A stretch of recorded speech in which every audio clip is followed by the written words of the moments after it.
Right, good morning, good afternoon, and good evening from whichever time zone you may be joining us. My name is Jason Braganza, and I'm the Executive Director of the African Forum and Network on Debt and Development. It is my esteemed pleasure to welcome all of you to this Development Reimagined webinar series, today focusing on reimagining the World Bank's International Development Association, also known as IDA for Africa, going beyond the replenishment. Um, as we all know that we are currently in a process of negotiating the latest replenishment of the International Development Association pot, which is a part of the concessional lending arm of the World Bank Group. And there's been a lot of conversations of how and what needs to be done to significantly increase during this IDA replenishment, given the development financing gap that we are currently experiencing towards the Sustainable Development Goals amidst a myriad of crises, often known as a polycrisis by the United Nations Secretary General. So today we have a fantastic opportunity to hear from a wide range of experts who can talk us through understanding a little bit more about what IDA actually is, the messages around coming from the World Bank President Ajay Banga around his hopes for a 20 to 25% increase, but also following up from a recent meeting of heads of state in Kenya, hosted by the Kenyan President, His Excellency William Ruto, about trying to be more ambitious in terms of what this replenishment could look like. And so we are very delighted to have an esteemed panelist with us. And before I go into introducing them, allow me just to, by way of housekeeping, also just mention a couple of things. And firstly, just extending a sincere apologies for Development Reimagined CEO Hannah Ryder, who was meant to be on this session, but unfortunately, due to a scheduling conflict, cannot join us. And so we do extend apologies from her for not being able to be on this session. In terms of how we're going to run the webinar today, we will have a presentation first from an economist at Development Reimagined, Mr. Trevor Lewe, who will take us through sharing with us some statistics coming out of IDA over the last few years. And then we'll open it up to a panel discussion where we have Honorable Ms. Malado Kaba, who is the Managing Director of Faleme Council and is the former Economy and Finance Minister of the Republic of Guinea. We have Ms. Sela Bokonko, who is the co-founder and CEO of Jacob's Ladder Africa, and Mr. Jonathan Glennie, who is the co-founder of Global Nation. So we're super excited to have these fantastic speakers with us, and I'll be your moderator for the session. We have roughly about an hour and 10 minutes for this. There is a chat option if you want to type in your questions or comments that you'd like any of our speakers to address. And please note that it is an open session. This session is being recorded. And so some of the comments or contributions will also be shared on social media. So just for those who are part of this conversation, we are extremely excited to be with you, and hopefully we will have an exciting conversation. So I think without much ado, let me hand over to Trevor just to take us through some of what the numbers are actually telling us, and then we'll move into the panel discussion. Trevor, over to you. All right, thank you, Jason, and thank you to our participants for joining us today. I'll get us started.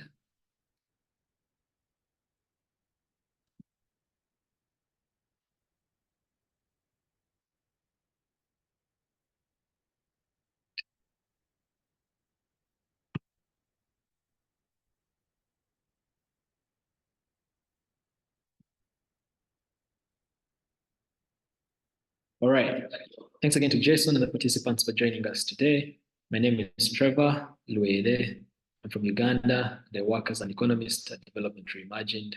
It's my pleasure today to share with you some of the numbers that are coming out of the IDA's previous engagement in general, but with Africa in particular.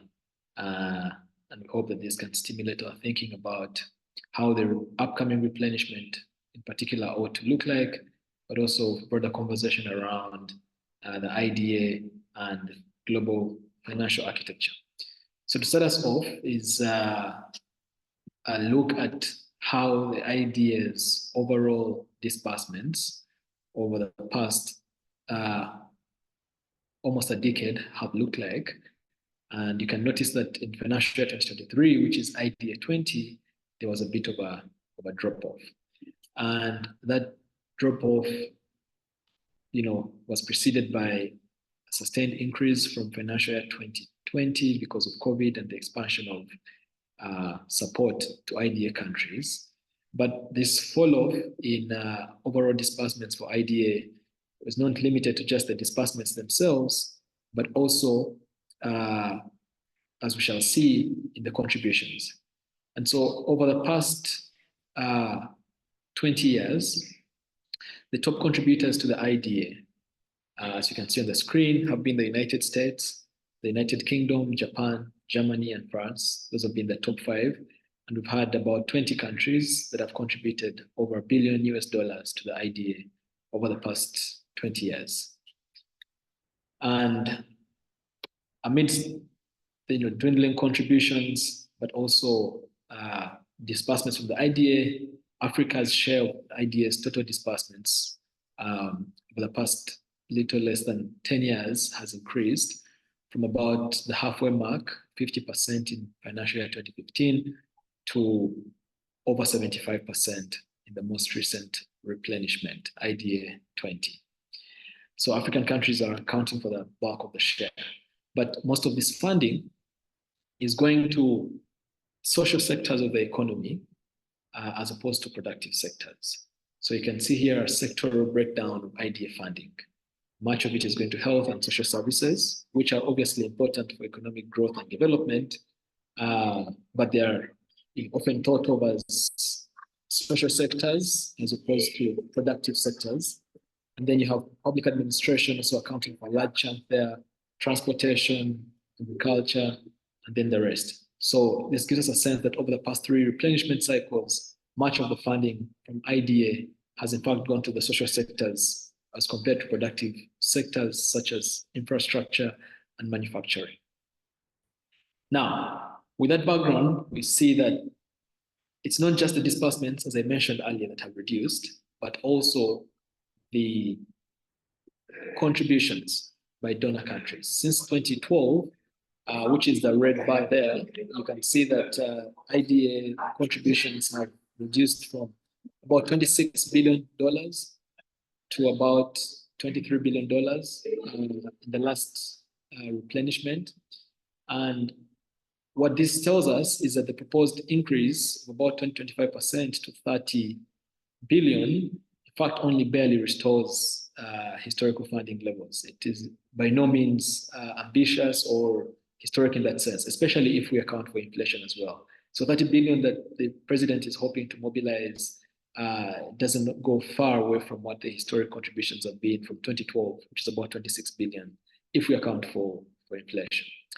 Anyway, the other significant shift that has happened over the course of the last several decades is the increasing dependence of the IDA on leveraging as opposed to donor contributions. So as donor contributions have declined, the IDA has been forced to rely more on leveraging, that is going to borrow money from private capital markets to make up for the shortfall in donor contributions. And you can see from the graph there that from about 2012, 2015, you start to see additional resource mobilization methods accounting for more of the IDA's replenishments as compared to donor contributions. And that is where we are at today. This reduction in the IDA's resource capacity has also been influenced by the fact that transfers by the IBRD to the IDA have reduced significantly since about 2015.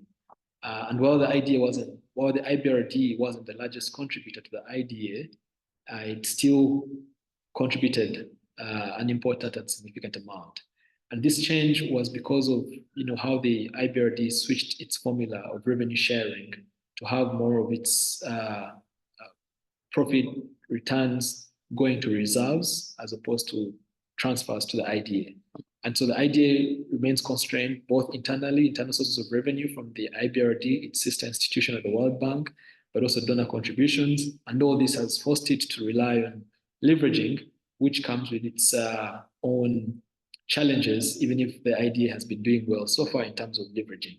And some of those challenges are the high costs of borrowing on those markets, especially considering that we're in an environment of high interest rates, even if the IDA remains a AAA rated organism, the World Bank. Now, that reduction in IBRD transfers to the IDA also has certain implications, because when countries are graduating from the IDA, they become eligible to borrow from the IBRD. And you'd expect that becoming middle-income countries and more creditworthy as per the IBRD's definition, these countries would have a larger or greater access to resources.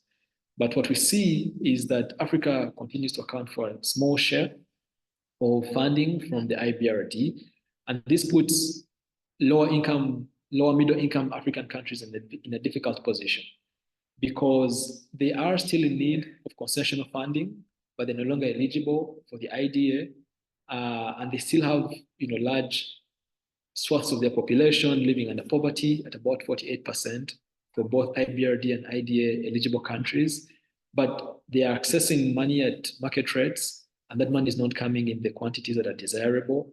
And so they find themselves in a sort of a fix. They can't return to the IDA, even if the state of their economies and their development very much indicates that they still need concessional funding. But even the IBRD, which they now become eligible for, doesn't quite provide the necessary finance in the desired quantities. So that then brings us to replenishment. As Jason mentioned, the president of the World Bank has indicated his hopes for historic replenishment of $100 billion, which would indicate a 20 to 25% increase in donor contributions. Now the question, and of course, President Ruto at the IDA Heads of State Summit in Nairobi recently called for 120 billion. Now the question that we must think about is that enough? Is 100 billion or even 120 billion enough? And so this is to try and put that in context. If you consider, for example, Africa's infrastructure financing gap annually, and you consider how much African governments spent just to fight COVID-19 in the financial year 21 alone, and you consider the proposed IDA replenishment of 100 billion, it remains a fact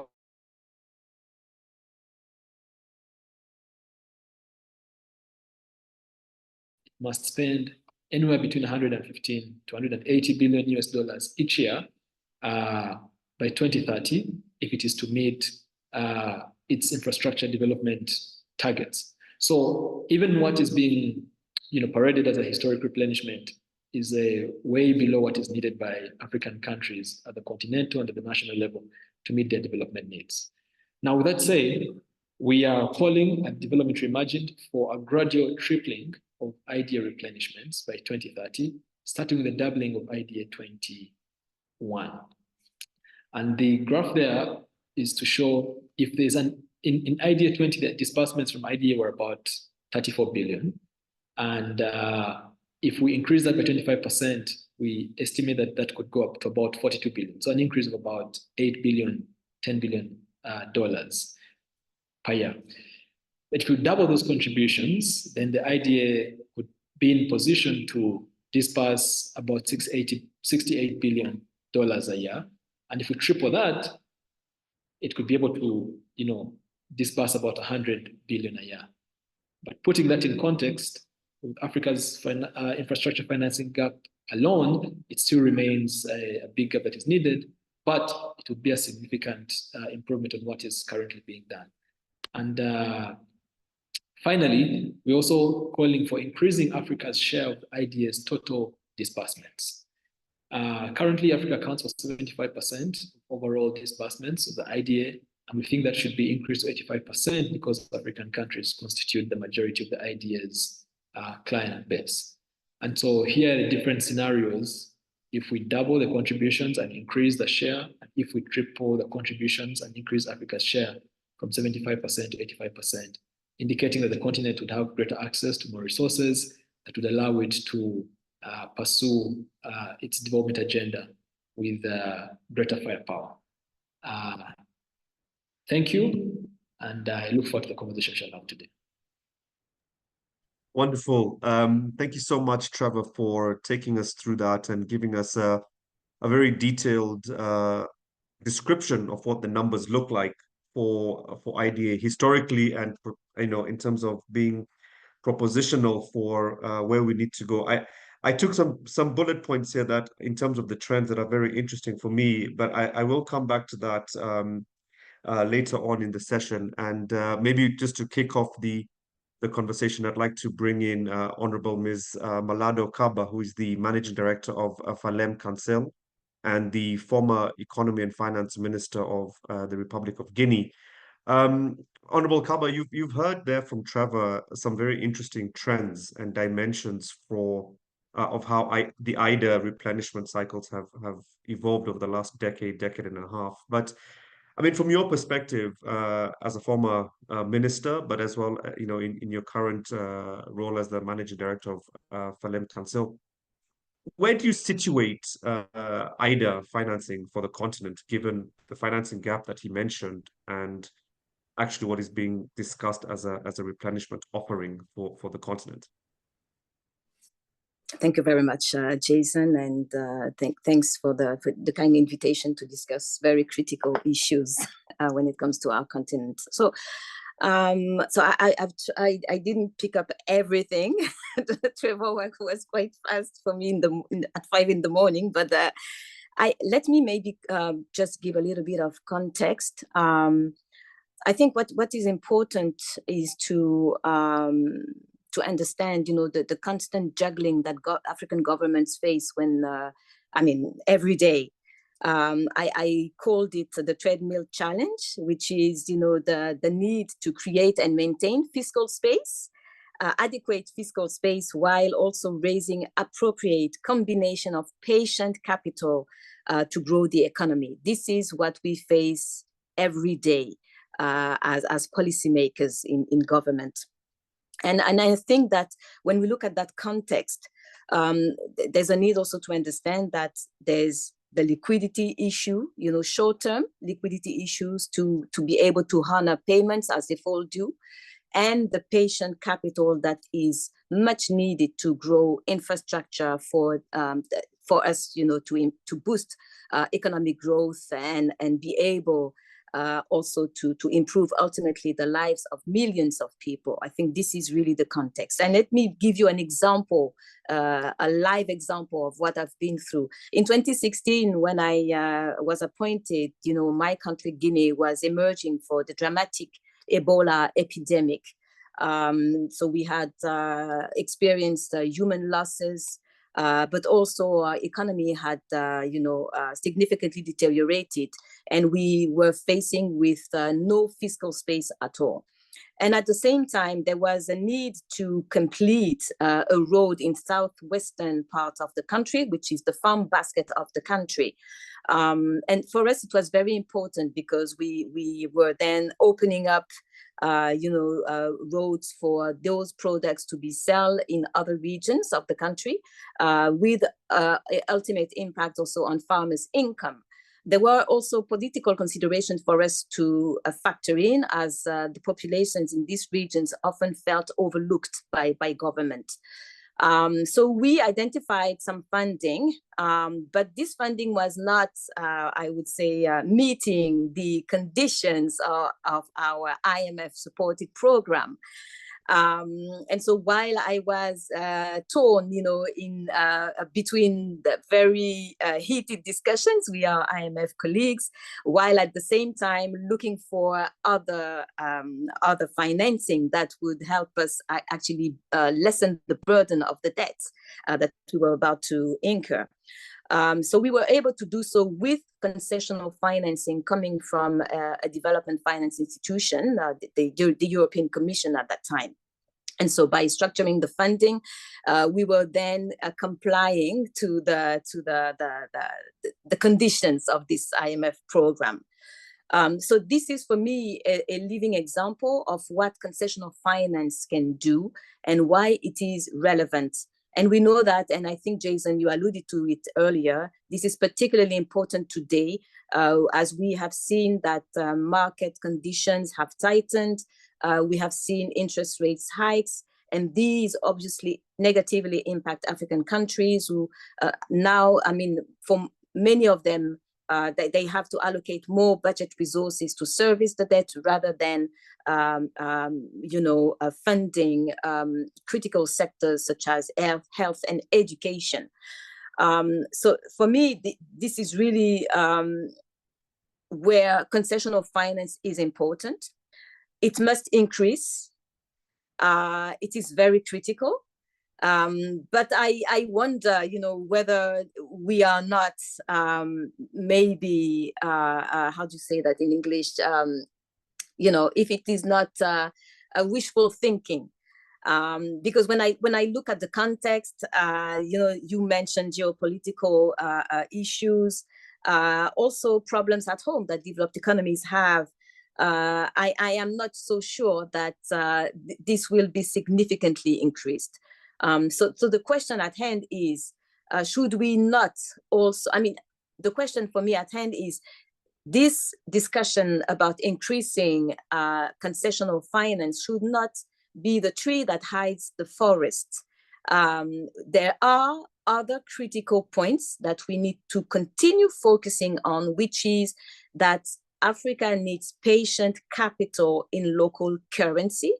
Africa needs to continue deepening its existing financial markets, but also amplifying the integration of all the markets that we have, especially on the back of the African continent, the African Continental Free Trade Area. And there is also, for me, the discussion about, of course, risk perception and also probably macroeconomic policy coordination at the global stage, underpinned by the that coordination on the continental stage. So maybe let me stop here, and I can develop further. Thank you very much. Thank you so much, Honorable Kaba. I think this is a very wonderful way of situating the presentation that Trevor has made, both on the political economy dimensions of what you call the treadmill challenge versus the realities of very constrained credit situations, and then the different types of instruments that government and policymakers need to look at.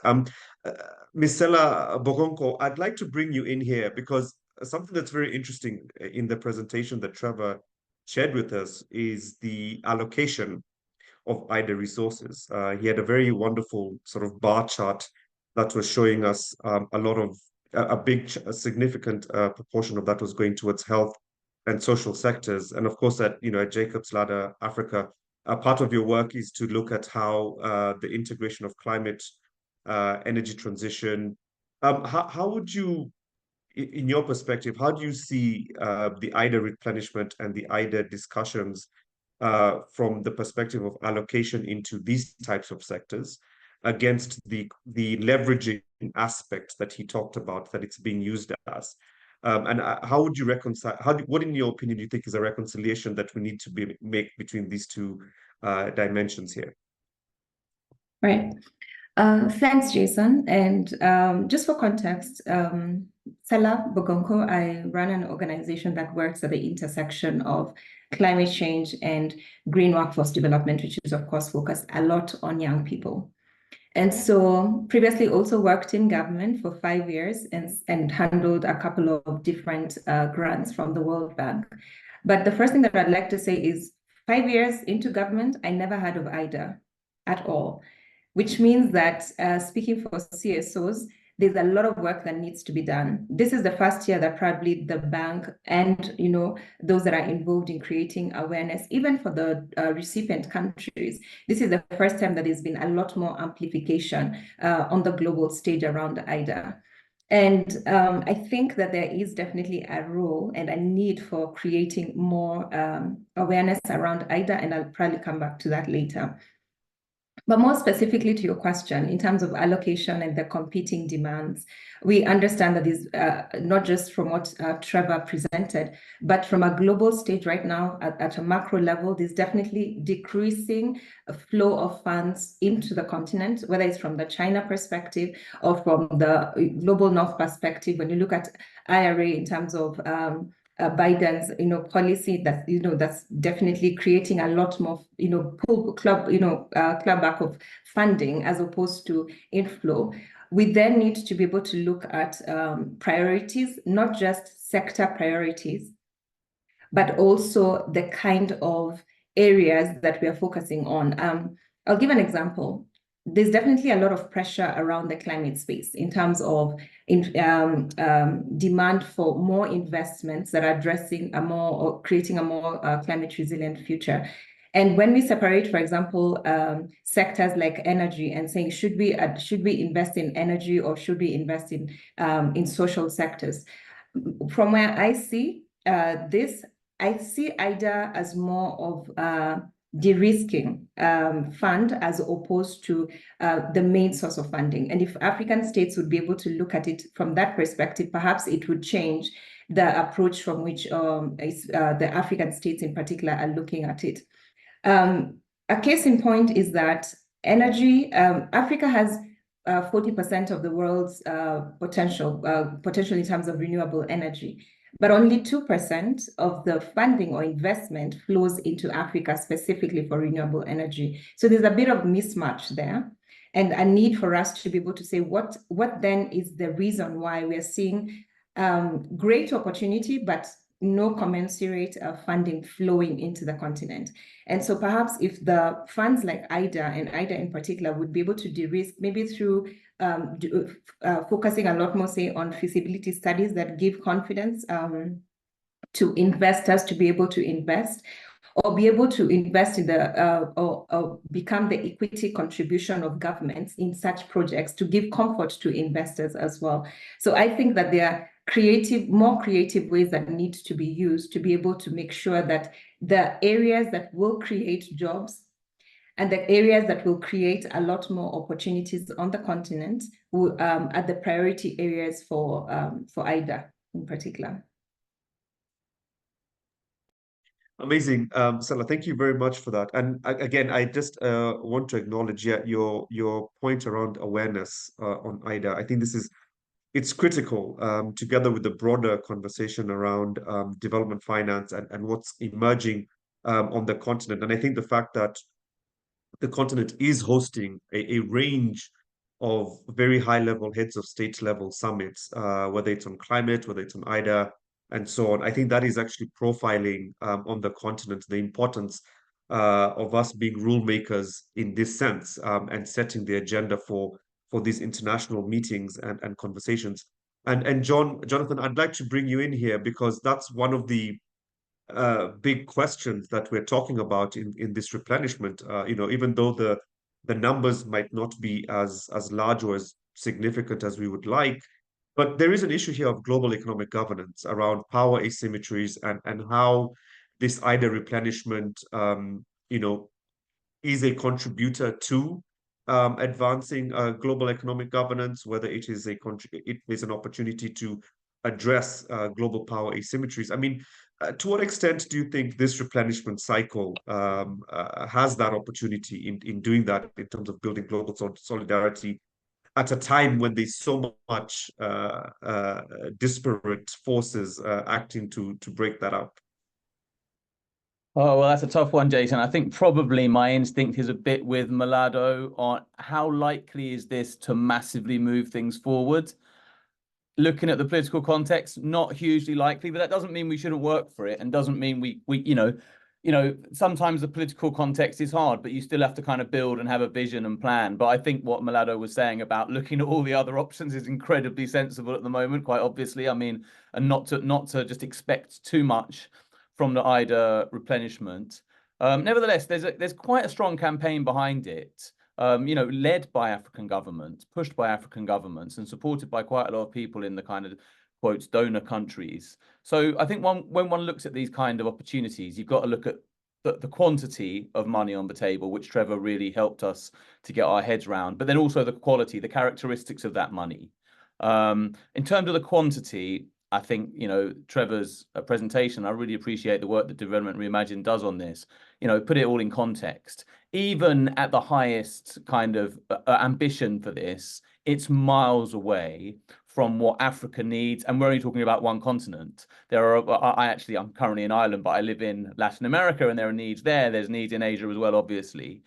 So we're miles away. And I think that we have to change the way we talk about international public finance if we have any chance of getting to the levels of international public finance that we require. So the kind of classic, traditional kind of helping Africa to develop narrative that has been used for decades and is still seems to be the main kind of narrative here, I don't think is going to be a particularly powerful one. I think it's quite patronizing to Africa. I think it's quite 20th century. And I also think it's not actually ultimately going to work. We need to argue that we're investing in our world and that the money we need to raise, yes, a lot of it's going to go to the poorer parts of the world. That's the nature of resource allocation.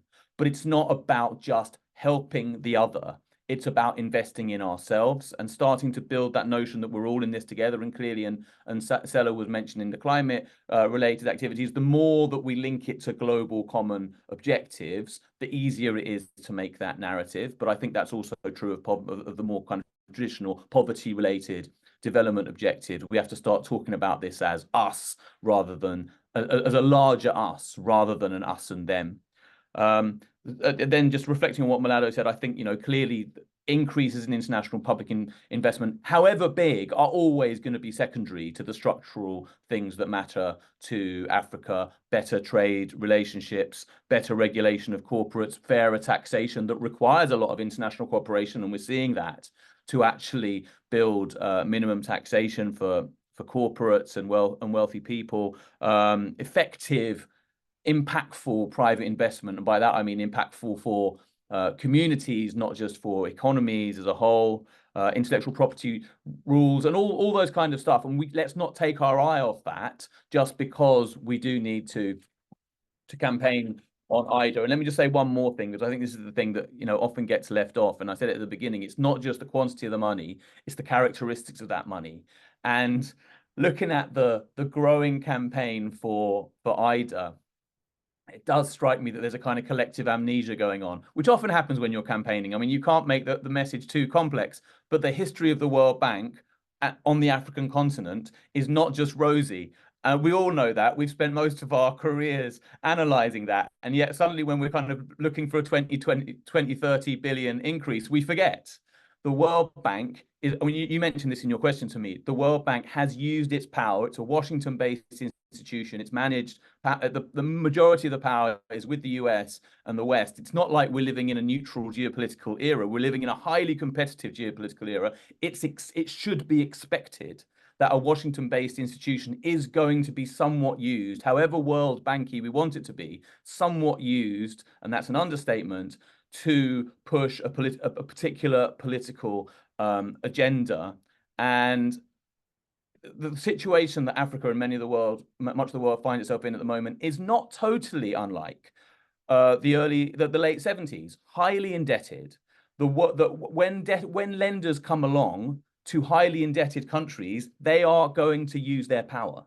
And that's something that I want to see IDA replenished. I want to see much more money on the African continent, but I don't think it's useful to forget that it's going to come with conditions. It's going to be related to the geopolitics of the time. And I think that's one of the reasons. And the big difference now to the 70s and 80s is the availability of other kinds of money, most obviously China. And that transformed the ability of African countries to say no, to exercise their own power. And I think Africa is much more powerful now than it was 30, 40 years ago because of the existence of other sources of funding and because of economic growth and institutional growth on the continent. So it is a different moment. And that's precisely why African governments and leaders should use their power. And I think they're doing that. I think they're insisting, if you listen to William Ruto's speeches and others, he's one of the leaders, but there are others that are insisting that we don't want to see this anymore as an Africa is a beneficiary of largesse narrative. We want to be involved in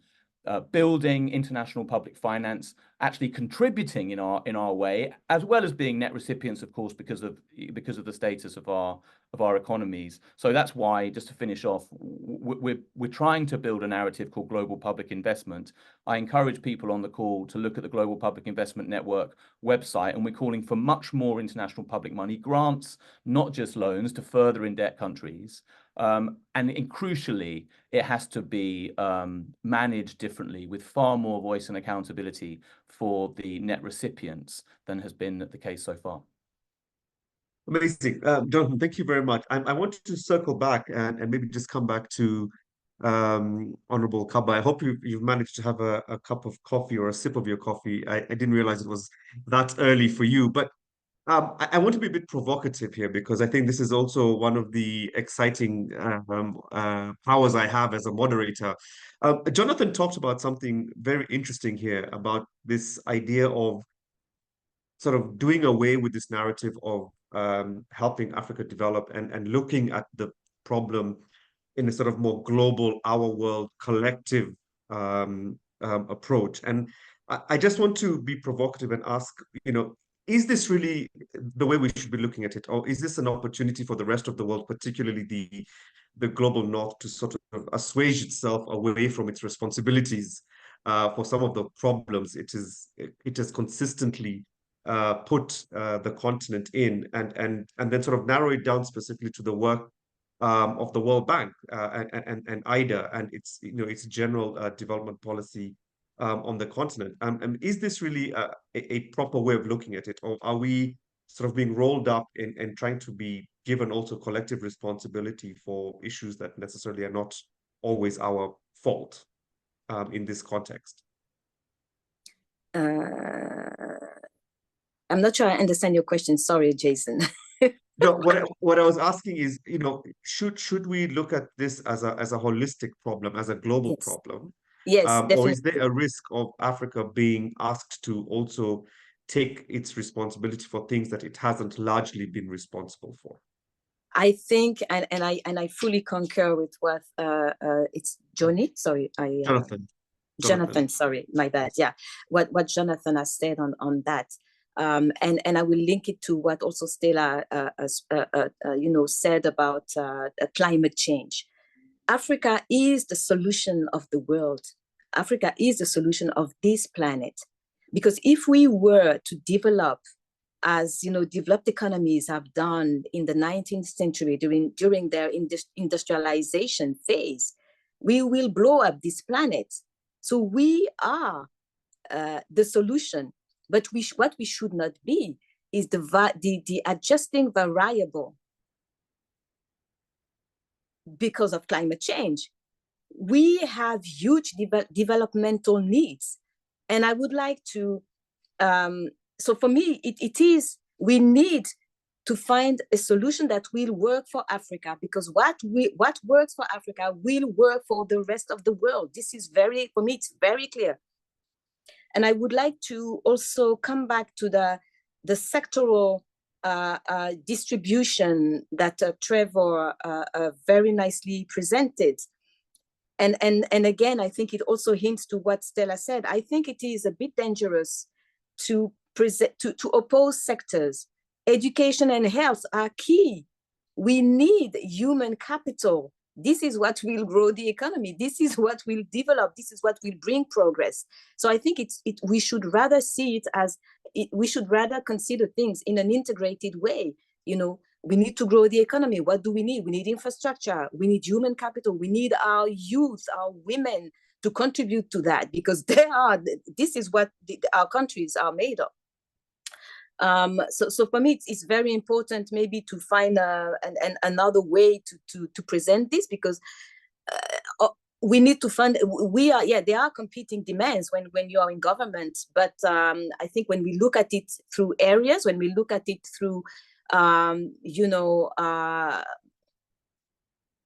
huge sectors, integrated sectors like industrialization or feeding Africa. I think this will bring a more a comprehensive approach to that. So yes, definitely, we are not begging. What we are saying is that Africa is the solution. Africa is key. Africa is the next frontier in terms of economic growth, but also I'm sure in terms of innovation. And I believe that this is particularly important. And this is why I think Africa's seat at the G20 is for me a key milestone. But we should not, rest. I think it gives us the opportunity to amplify our voice and to weigh in on decisions that are key for us, and especially when it comes to the financial global architecture. I wanted also to get back to the risk perception. The way I see also concessional financing working is to de-risk, this perception that is for me biased against our continent. I like to say that nobody will convince me that it is riskier to invest in Africa rather than to send men and women to the moon. I mean, let's just common sense here, right? So it is really about changing the narrative, and I think, as you said, Jason, it is changing. Africa's voice is getting more weight, more muscle. But I think that we need to continue. We need to continue being assertive, because again, I don't see any other solution, and we are the solution, not the problem. So maybe let me stop here, and thank you very much.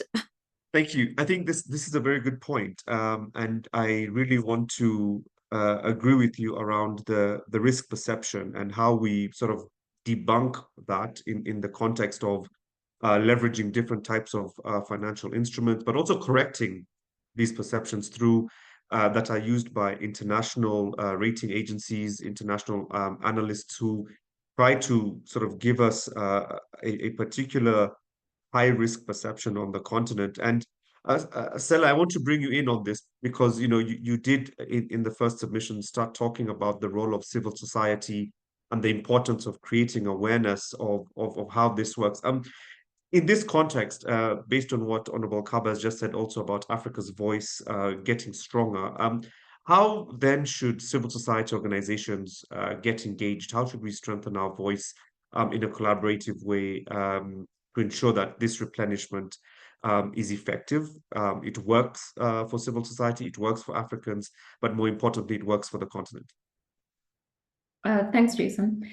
So I'm going to respond to that in two ways. When I think about the demand that both Jonathan and Malabo have spoken about, the demand for finance right now, especially in this era that we're living in, perhaps where IDA is failing is in defining a specific narrative around what exactly the funds are used for. And I'll clarify. Right now, there's also other funds that are being replenished this year, including the Vaccine Alliance, I think Gavi, and many more that have to go through a political process for them to be approved by the donor countries. If you look at, for example, the funding recently that went to both Ukraine and Israel, that was largely due to a result of pressure and sustained pressure globally. And you could tell that in spite of the bipartisan nature of the House, there was then progress that was made because there was continued pressure from civil society and just everyone being able to talk about their own perspective of what is right. And that's not necessarily the issue here.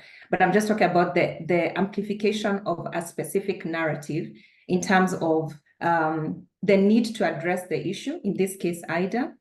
But then when it comes to Congress, which is where, of course, you have to be able to defend why the funds need to be replenished and why we need to have a more ambitious angle this year, you then have to you'll probably be asked questions like, what does IDA, what have you been able to achieve with IDA? And then you'll probably talk about the healthcare that we're talking about, which largely sometimes goes to capacity building which in some cases may not be as quantifiable as, say, the vaccine or specific funding that goes to tangible areas.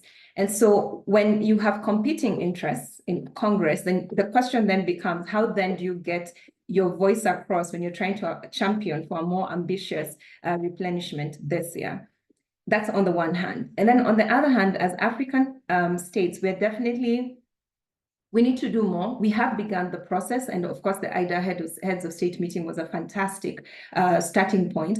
But that unified voice needs to be not just from a few heads of state, but needs to be galvanized across the continent and then backed up by civil society. But for civil society to be able to amplify the narrative, they have to be able to understand what exactly IDA is and what it's used for and what it's been able to achieve so far and the likes. And so right now, definitely we need to do a lot better as a continent, not just in matters IDA. And this now speaks to the leadership of the continent. We have a lot more fragmentation than we have unity, which always works against us rather than for us. So that while we are supposed to be the largest beneficiaries of IDA, we are supposed, according to Trevor, we're supposed to move from 75 to 85 if we get to that ambitious level that we're looking at. We may not necessarily get there if we don't have sustained pressure from every single one of the states. Every meeting we go to, perhaps you have different heads of state that attend those meetings, and I'm talking about African heads of state. Imagine if every single one of them was championing the same narrative of why IDA needs to be replenished and not necessarily and making it like an agenda or a specific position that they stand for. And we understand that beyond that, because I may not necessarily have another chance, I think beyond the conversation around IDA, just to back up what Malabo and Jonathan were saying, we do need to revisit the conversation and also sustain pressure around the global restructuring of the financial system, because that then opens up a lot more opportunities for African states to be able to borrow at affordable rates and at equitable rates, compared to other countries, which then also resultantly will put less pressure on the demand for, ambitious IDA. And then should that not be achieved, if you've already achieved the restructuring of the global financial system, you then have some form of balance, because you give the African countries an opportunity to be able to determine what they want to do in terms of the borrowing levels. So, but from civil society perspective, one, we need to be able to even understand what this space is. I'm working on a project of trying to identify young people who are working on development finance to be able to work with them to push all the way to COP the issue of increasing climate finance specifically to young people. And you'd be surprised that we don't have very many young people in this space of development finance, or addressing even the issue of climate finance from a advocacy perspective. And so we definitely need to do a lot of work in terms of getting the civil society at the table. Yeah. Amazing. Thank you, Sela, for that. And I want to just pick up on one point on the narrative and how we discuss the merits or demerits of IDA on the continent. And I want to bring in Trevor here, because you have the numbers. And in terms of, you talked about IBRD, the leveraging component of IDA, but I think there's a part here around the graduation of countries from being able to access the IDA concessional instrument from the World Bank. How do we match that with, the fact that there's still quite a large number of African countries that have remained within IDA, and very few are graduating. And so picking up on this point that Sela has made, if we want to get civil society and citizens involved, engaged in this, how do we get them excited about something that perhaps is keeping us in a particular place rather than transitioning us to a different one? Thank you, Jason. The question you asked is hard to answer with numbers, but I'll try. I think a straight response for how to get civil society involved is, I think, the point that Sela has made, which is awareness. Young people who are interested must find avenues to learn, they must read. And part of this comes from a curiosity about why our world is the way that it is. And as one keeps asking those questions and they inform themselves, civil society as well, that is trying to influence society in a particular direction, also must be aware of the forces that shape our reality, internal and external, and appraise themselves of those forces, their nature, their character, their interests, and where they are located or situated, and how they can influence them in the ways that they want to influence them. But talking on the question of the fact that many African countries are still staying in IDA and not graduating, I think there are two things to say. First, while I agree with the Honorable Malado and Jonathan that the IDA, the World Bank cannot be everything for African countries and for the developing world at large, that is very true. But we mustn't lose sight of the fact that the IDA is in fact a very special kind of channel, insofar as it provides concessional financing, most of which is in the form of grants. So even when we can attract private capital, as Honorable Malado said, we need private capital, and that hasn't been forthcoming. That's not a thing of yesterday, that's a thing of a long time ago. So I think that it's been a long while, we've been pushing for private capital, it hasn't been coming. So I think the emphasis on the IDA, even with all the geopolitical realities that influence its nature, its character, and its capacity, it is a unique institution insofar as it can do the things that have been highlighted. One, de-risk. Two, provide a concessional financing, which few other institutions do. Now, that means that we must, as Sela has said, put a lot of emphasis on pushing world leaders to make good of their commitments. And this is not even, asking them to help Africa. This is the role of the World Bank, And so insofar as we are calling for a bigger replenishment, it's really the bank on trial here. How serious is it about its commitment to ending poverty? How serious is it about its commitment to lifting everybody up? So it's not even so much African countries desperately crying for help from the World Bank. Here's a global institution that has made commitments, unprovoked, by the way, and now it's being held accountable to those. And so from that perspective, pushing on the idea and calling for it, even with all the geopolitical contestations ongoing, the idea is unique because it fits nicely, even if its capacity is still very limited, into the needs of developing countries, especially African countries, as is the focus of our discussion today. Now, the fact that many African countries, and indeed developing countries from other parts of the world, remain not trapped, but remain borrow countries from the IDA, I think is an indication that on both sides of that equation, on the African side and on the IDA side, something needs to be done differently. Now, speaking on the IDA side, I think, and there's been some reaction to the presentation of the funding in the sectors. I think part of the challenges is the way in which the World Bank has been setting the development agenda hasn't been very supportive of economic development, in the sense that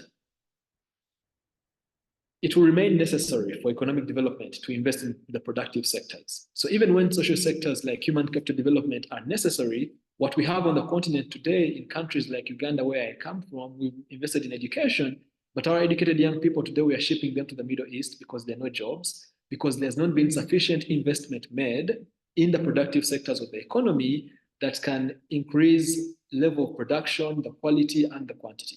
So it is not so much to oppose sectors against each other, but to say that in striking that balance between expenditure or directing funding to productive versus social sectors, there must be an unapologetic bias for the productive sectors, because those are the necessary drivers of socio-economic transformation, within which then the human capital, of which we have so much, and other elements of the social sector can feed off, because with greater productivity, with value addition, we can then create more resources, increase prosperity, and have opportunities across the economy for our young people, for everybody within the African economy. So I don't think of it as an opposition between social sectors versus productive sectors, but saying that a balance must be struck, but that balance must be in favor of the productive sectors, because they form the base on which the superstructure of the social sectors must then be built. So to the extent that African countries still remain, many of them, ungraduated from the IDA, one thing that the IDA must do better is to direct more of its resources and more resources into the productive sectors, that can, bring about, catalyze that socioeconomic transformation in the productive sectors of the economy, that is manufacturing, that is infrastructure, not at the expense of the social sectors, but in a complementary way. So I think the IDA must move more in that direction to help African countries then be able to graduate. Now, finally, we do have countries that have graduated. I pointed out in the initial presentation that for both IDA eligible countries and countries that borrow from the IBRD, the International Bank for Reconstruction and Development, for African countries, poverty rates are at 48%. Now, because these countries graduate from the IDA when they reach a threshold, which is currently at $1,315, they then become eligible for the IBRD. But they, even if they have reached that threshold, they are really still in need of concessional financing.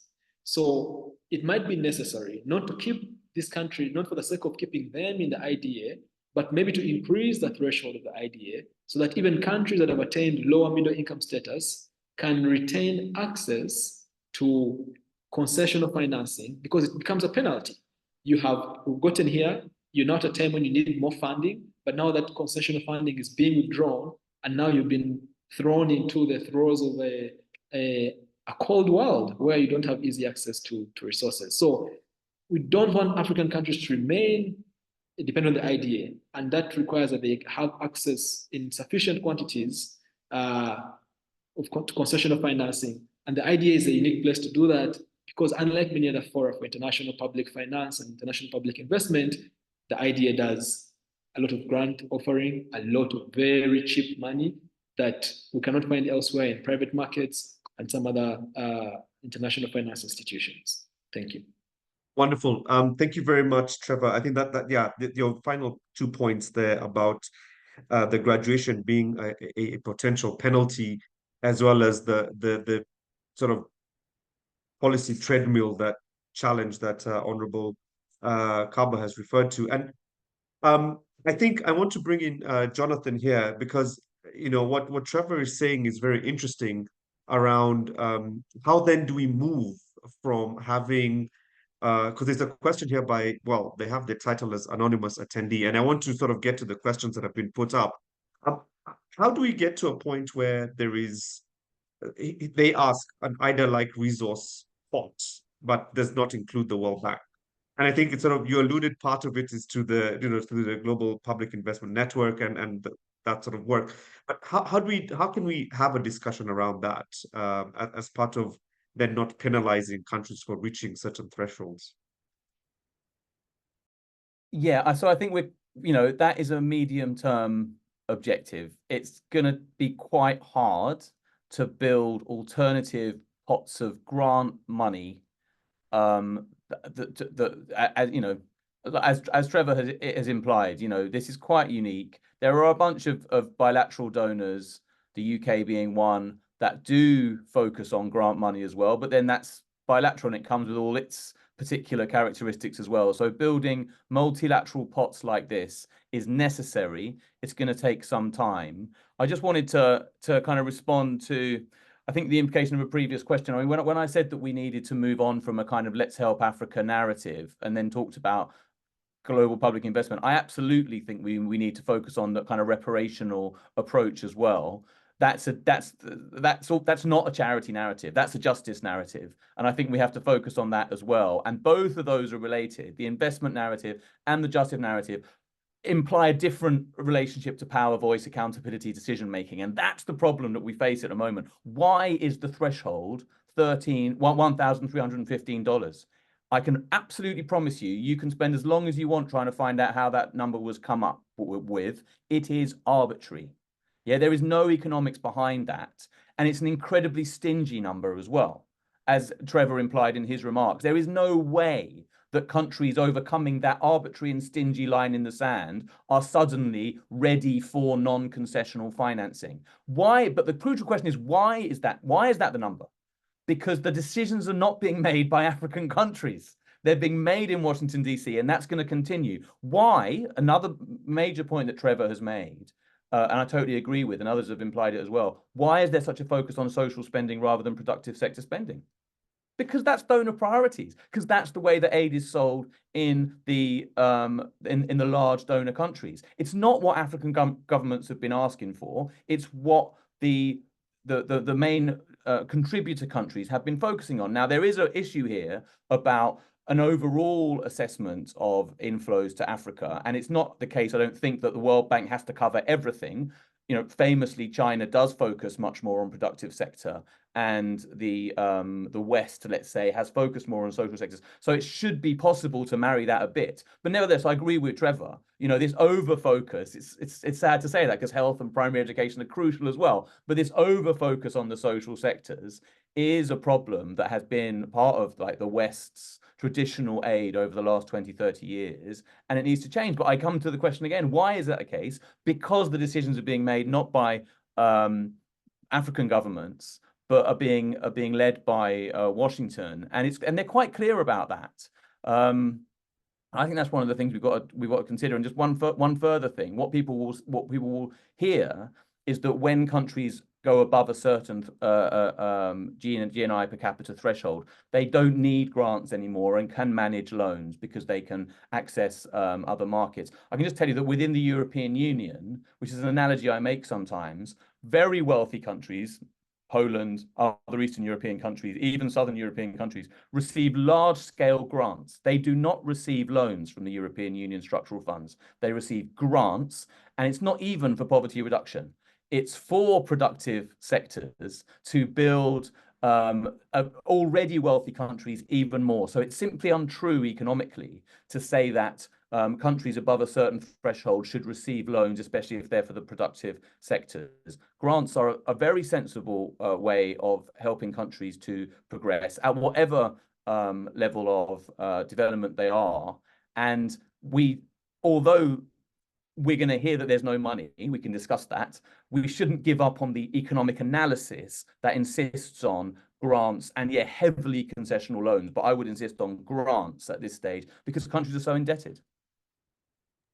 Yeah, great. Thank you. I mean, I totally agree with you. I think that this is a very fundamental question, this intersection between concessional lending for social spending versus concessional lending or grant financing for trade and industrial policy. And certainly, I think in the context of climate change, the energy transition, and sort of green industrialization and so on, this is something where I think is going to start getting a lot more traction. And I think it's at this juncture I'd like to bring back Honorable Kaba, because there is a question here about the limit given by Ms. Pamela Chemelil, asking, given the limitations of external funding, what are the prospects and challenges of self-financing through Africa's untapped natural resources? How do we go through that as part of then, industrialization, trade policy, and so on?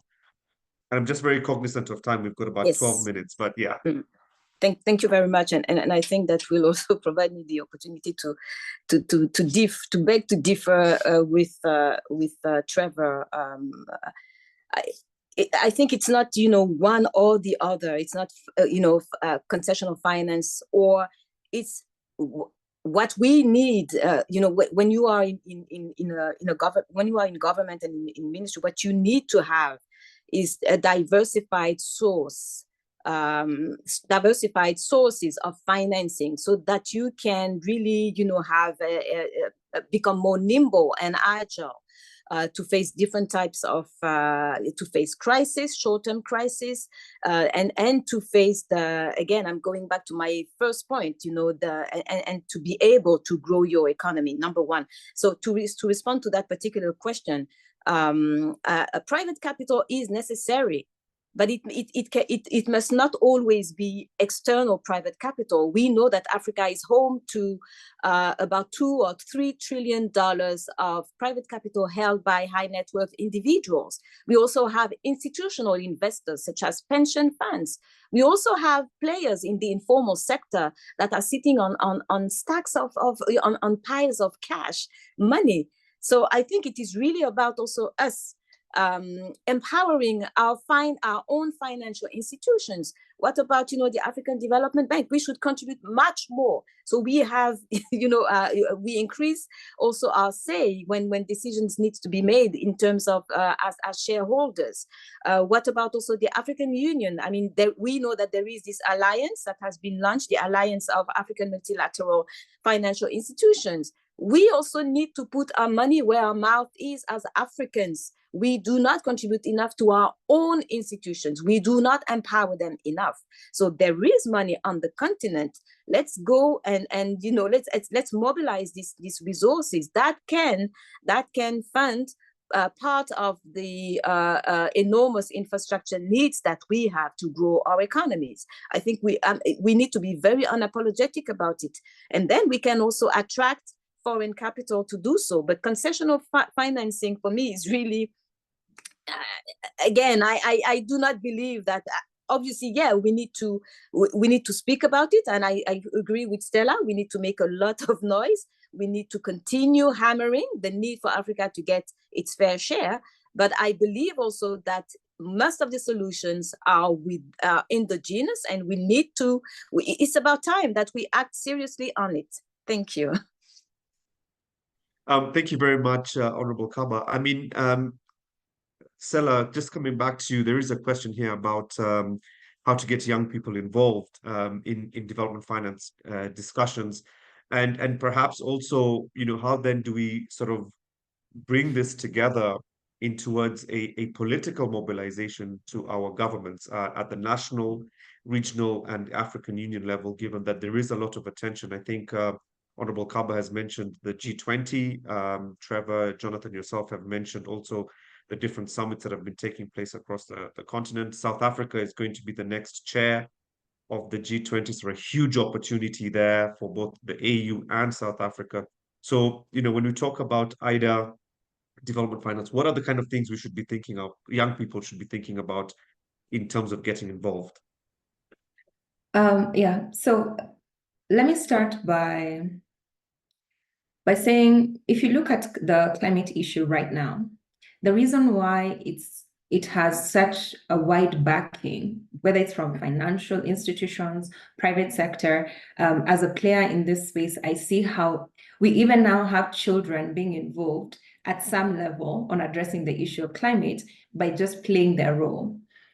The challenge or the issue about borrowing in this case is that any borrower commits either their future, or in the case of development finance, commits the youth who will have to pay, especially because the likes of IDA is almost like 50 years. So anyone who's 2 years old right now, 5 years old right now, is probably the one who's going to be paying back that loan in the case of it being a loan much later in life. And so when African heads of state go to borrow, and I realize that the nature around IDA is that they have the autonomy to choose what to borrow for. So back to Trevor's point on this note, actually, that while the funding is available, it's the heads of state that determine whether it goes towards social projects or programs or towards productive sectors, meaning that they make the decision on behalf of young people. So, and in many cases, those young people are not present in those rooms. And understandably, because having worked in politics, I know that the push for representation needs to be done in wisdom, because some rooms are just not created to make that room for young people to sit at the table. And it's for that very reason that we then need to have a strong CSO approach that brings in young people, first of all, just for awareness sake. If your government is borrowing, and borrowing to develop the country, then the first principle is that you need to at least be aware where the funding is coming from, what project you're borrowing for, and I can speak for Kenya, where there's quite a bit of pressure right now, especially because of the high taxes and increasing taxes, to get to know, why are we paying loans? What are these loans we are paying? Where are they coming from? And it's good because then it puts the government on edge to be able to know for every loan that you borrow, you will have to have a bit more transparency than you've had in the past.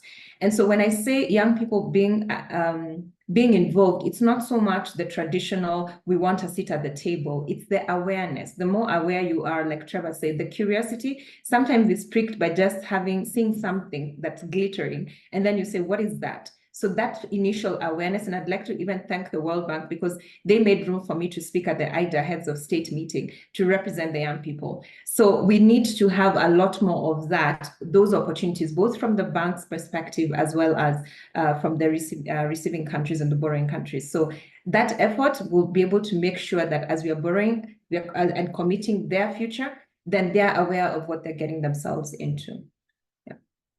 Awesome. Thank you very much, Stella, for that. And I think it's a very nice way to sort of round off our conversation this morning, afternoon, or evening. We've got about 5 minutes left. And so with that, I want to first of all, maybe just very quickly in about 30 seconds, if there was one key thing that you would say in terms of the IDA replenishment and Africa, what would it be? So I'll just start, maybe I'll go reverse order this time. So we'll go Sela, Jonathan, Trevor, then Honorable Kaba. So in 30 seconds. I think there's a lot of pressure. Indeed, like everyone said, there's a lot of demand for finance. IDA needs to sharpen the narrative to make sure we are extremely clear on what we're borrowing for and make it clear so that perhaps the donors can understand why they need to make their contribution a lot more ambitious. But as African heads of state, everything rises and falls on leadership. We also need to demonstrate what we've done with the previous funds that we've received for us to be able to give a compelling reason for more funding. Thank you. So sharper narrative and leadership. Jonathan. Yeah, agree with that.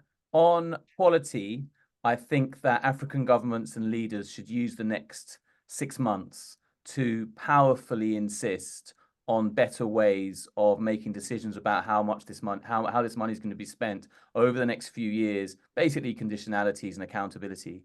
And on quantity, I don't think we should self-censor ourselves in terms of the number that is required. And I think I respect what Development Reimagined is doing about this. There may be very clear messages saying there's no money. We have to accept that those are the political constraints of our moment. But let's not change our analysis because of those constraints. Let's be clear that it's miles away from what we need. Amazing. So better quality finance, better decision making, and not self-censor. Ask for any figure above 120 billion. Trevor.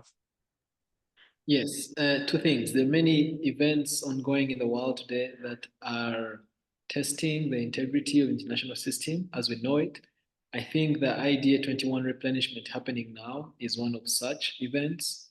If international partners can demonstrate true global solidarity with the developing world, with African countries, and I think World Bank, IDA, donor nations are on trial. It could start urging countries to explore alternatives that might, catalyze the process of transformations, tectonic shifts that are unfolding the global political economy to become much faster than we thought they would come on. So the bank donors must recognize that there is more here than putting money at the disposal of African countries, but a test of the commitments they've made and an opportunity for them to demonstrate their solidarity with their partners from different parts of the world. Amazing. So international system on trial, need for global solidarity for Africa to be at the table. Thank you very much. Honorable Kaba, your 30 seconds takeaway. Okay, thank you very much. So number one, I think I would really speak about the accountability of international organizations, because I think that what all this conversation around increasing concessional finance is about is ultimately that this the accountability, the international governance system, is it really working? I think this is the question we should ask ourselves, and we should probably find ways to make it really work and have all these officials, international officials, experts be accountable for what they do. And that actually links back to the question of the quantity of money. It's not so much the quantity of money, but also the quality of what we fund with this financing. And that leads me to the point on transparency about debt. When I was a minister, we did a lot around these issues, putting everything, I mean, all the information in the public domain, because we are actually, you know, no, how do you call this? Okay, it's the future of the youth, of the younger generation that we are managing when we borrow. So this is important, but what is critically important is, do we fund the right things, productive projects that will grow the economy? And last but not least, I think the narrative needs to change, you know, and that is probably the reason why we see funding going to social sectors. This poverty reduction narrative, I've never liked it. I've never bought it. We need to grow our economies, period. And Africa is the biggest opportunity. This is my last point. Thank you very much. Wonderful. Thank you so much, Honorable Kaba. I think that's a fantastic way to conclude. Yes, that the solutions lie within the continent. We are the solutions to not just the continent's challenges, but also the global challenges that we face.